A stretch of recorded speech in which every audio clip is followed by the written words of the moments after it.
Hello, I'm Martin Park. For those that don't know me, I'm a naturopath and a master coach and trainer who has been working professionally in health, fitness, wellness and personal development for over 46 years. If you are someone who is interested in learning how to maximize your overall health, well-being and performance, then welcome.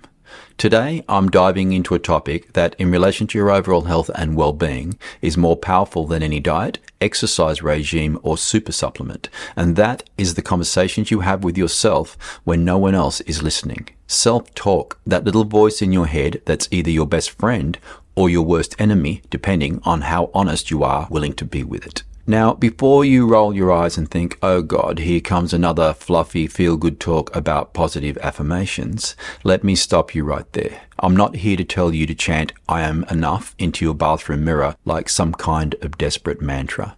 I'm here to talk about the lies you've been telling yourself, the ones that have been quietly sabotaging your health, your confidence, your success, and your ability to actually get your life together. I'm here to talk about reality. So let's start with the three-part truth bomb.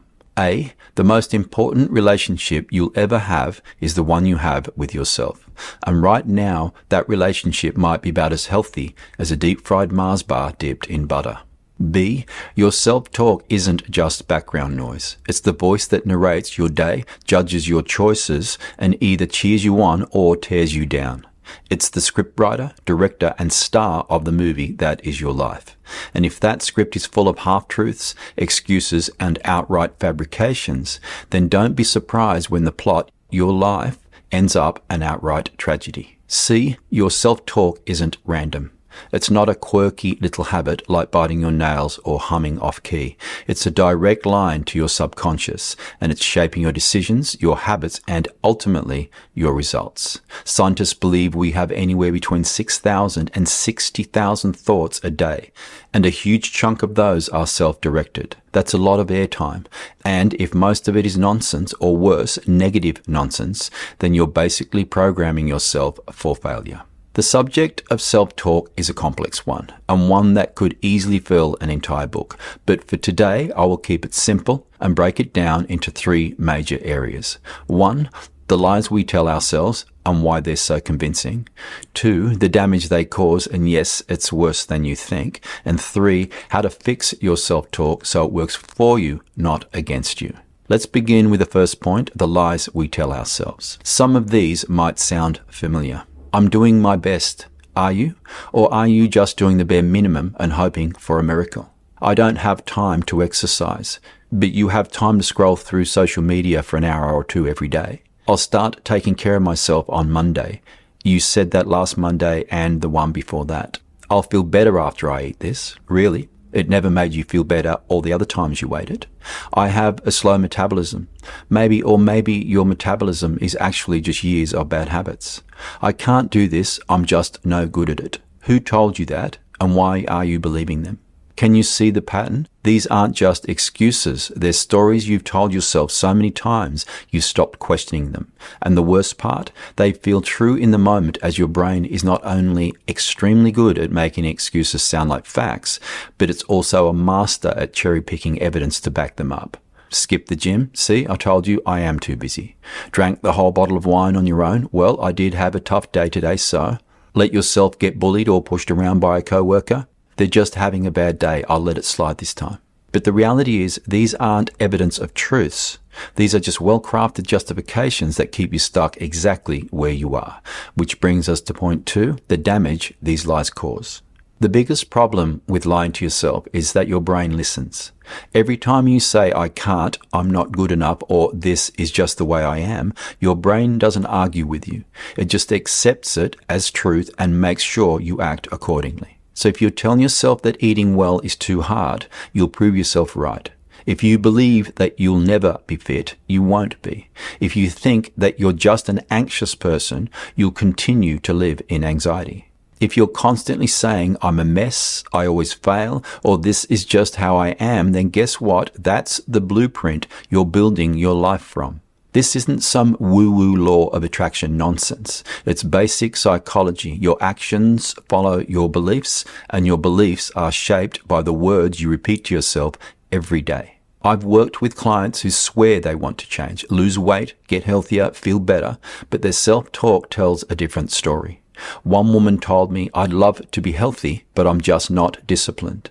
Another guy said, "I would love to be more confident and assertive, but I've always been too timid to stand up for myself." And only yesterday at the gym, a guy told me he couldn't get a girlfriend because he was too short. Too short. Can you believe that? I mean, I'm no dating expert, but I've seen plenty of short guys with partners. So in my humble opinion, height didn't seem to be the deal breaker. He'd convinced himself it was. And these people weren't just describing their habits. They were defining their identities. They'd taken a trait or circumstance and turned it into a life sentence. Not disciplined, too timid, too short, as if these were unchangeable facts carved in stone rather than stories they'd been telling themselves for so long they'd stopped questioning them. The problem? As long as their self-talk stays the same, so will their results. No movement, no progress, just the same old negative loop playing over and over and over ad infinitum. So how do we fix this? Well, the first thing to remember is that our beliefs about ourselves and our abilities didn't come out of nowhere. They've been shaped by years of personal experiences, failures, successes, biases, opinions of others, and in today's world, a whole lot of social media influence and pressure. But here's the good news. Just because they're there, and unfortunately for you currently running the show, doesn't mean they're true or that they have to stay. Which brings us to point 3, how to fix your self-talk so it works for you, not against you. First, let me be clear about what we're not going to do. We're not going to sit around and recite cheesy affirmations that feel fake, as saying, "I'm a powerful, radiant being of light," or "I'm simply amazing," while looking at yourself in the mirror when you actually feel like an exhausted sack of crap won't help. It will just reinforce the idea that positive self-talk is pointless. Instead, we're going to focus on how to rewrite your script. 4 easy steps. Step 1, listen. Start paying attention to what you're actually saying to yourself. Write it down if you have to. You'll be amazed or horrified at how often the same lines pop up. Same old denigrating and disrespectful thoughts and lines about you. Step 2, challenge it. When you catch a thought, possibly a lie, don't just let it slide. Ask yourself, is this true? Really true? Where's the evidence? If you're saying, "I'm hopeless, I can't stick to anything," look back. Have you ever stuck to anything? A job? A relationship? Brushing your teeth? Chances are you're not as hopeless as your inner critic wants you to think. Step 3, flip it. Take whatever lies you find and turn them into something useful. "I'm too busy to take care of myself" becomes, "I'm going to carve out 10 minutes today to focus completely on me time because I'm worth it." "I'll feel better after I eat this" becomes, "I'll feel better after a walk and a glass of water. Let's try that first." It doesn't have to be grand, just believable to you. Step 4, repeat.